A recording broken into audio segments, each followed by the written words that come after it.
high-level committee recommendations on one nation, one election, on simultaneous elections.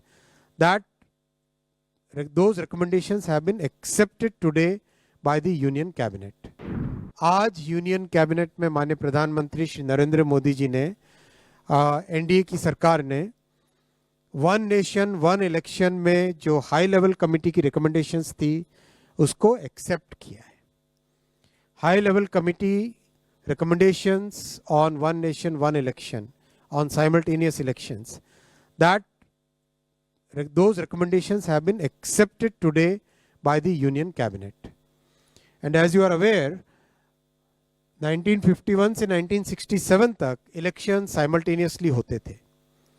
उसके बाद में 1999 में लॉ कमीशन ने अपनी 170th रिपोर्ट में रिकमेंड किया था कि one election to Lok Sabha and all legislative assemblies in 5 years होना चाहिए, जिससे कि देश में डेवलपमेंट चलता रहे. जो बहुत सारा खर्चा होता है इलेक्शंस के कारण वो न हो. बहुत सारा लॉ एंड ऑर्डर और क्रिमिनल जस्टिस सिस्टम जो बाधित हो जाता है because policeman are totally deployed in maintaining the election law and order, वो सब जो बड़ा एक बहुत बड़ा एक डिसरप्शन रहता है वो ना हो.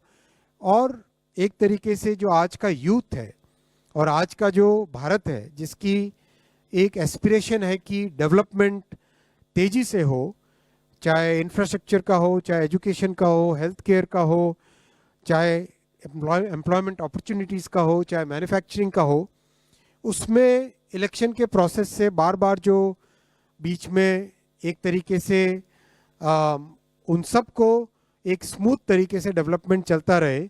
और इस पॉइंट ऑफ व्यू से बार बार ये रिकमेंडेशन, ये सजेशन देश में जगह जगह से अलग अलग फोरम से आया है. पार्लियामेंट्री कमेटी ने भी 2015 में अपनी 79th रिपोर्ट में कहा था गवर्नमेंट को कि suggest methods for simultaneous elections in 2 phases.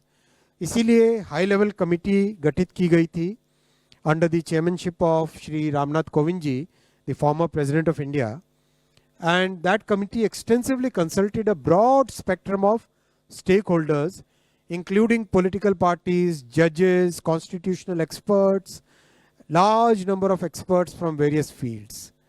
इन सब के extensive consultation के बाद में एक रिपोर्ट सबमिट की थी. वो रिपोर्ट आपको ऑनलाइन अवेलेबल है, ये वेबसाइट आपके सामने रखा हुआ है और आप यहाँ से ऑफिशियल वेबसाइट से डाउनलोड करना. Cyber security is more important, right? So extensive feedback से आया था कि there is a wide spread support for simultaneous elections in the country.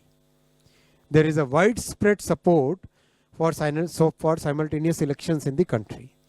इसीलिए एनडीए सरकार की कैबिनेट ने आज सर्वसम्मति से इन रिकमेंडेशंस को एक्सेप्ट किया और इसका इम्प्लीमेंटेशन 2 phases में होगा जैसा कि कमेटी के रिकमेंडेशंस में है. फर्स्ट फेज में लोकसभा और असेंबलीज के इलेक्शंस को साइमल्टेनियस कराने का प्रयास होगा और उसके सेकंड फेज में लोकल बॉडी इलेक्शन से जो है ग्राम पंचायत, जिला पंचायत, ब्लॉक में पंचायत समिति और जितने भी अर्बन लोकल बॉडीज़ हैं, चाहे म्यूनिसिपैलिटीज़ हो, चाहे म्यूनिसिपल कमिटीज़ हो, चाहे म्यूनिसिपल कॉरपोरेशन हो, उन सब के लोकल बॉडी इलेक्शंस को with in 100 days of general elections में करवाना, जिससे कि एक बार में सारे इलेक्शन का प्रोसेस कंप्लीट हो और फिर 5 साल तक सब के सब मेहनत करके देश के निर्माण में लगे. अब इस पे जो कमेटी के रिकमेंडेशंस हैं उनको पूरे देश भर में डिस्कशन किया जाएगा वेरियस फोरम्स में.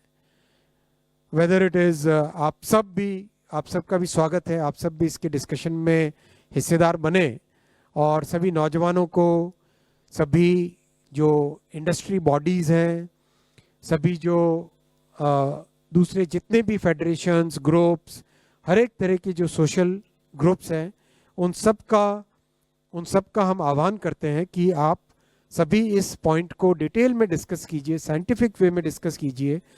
कैसे वन नेशन वन इलेक्शन से इकोनॉमी को फ़ायदा होगा, कैसे लॉ एंड ऑर्डर को फ़ायदा होगा, कैसे देश की प्रगति बढ़ेगी, कैसे देश का डेवलपमेंट बढ़ेगा, कैसे ब्लैक मनी का संचार कम होगा, कैसे कितने मल्टीपल इसके जो इम्पैक्ट्स हैं उन सब के ऊपर डिस्कशन करें और एक इम्प्लीमेंटेशन ग्रुप उसके बाद में क्रिएट किया जाएगा, जिससे जो लीगल प्रोसेसेस हैं उन प्रोसेसेस से इसको इम्प्लीमेंट करेंगे।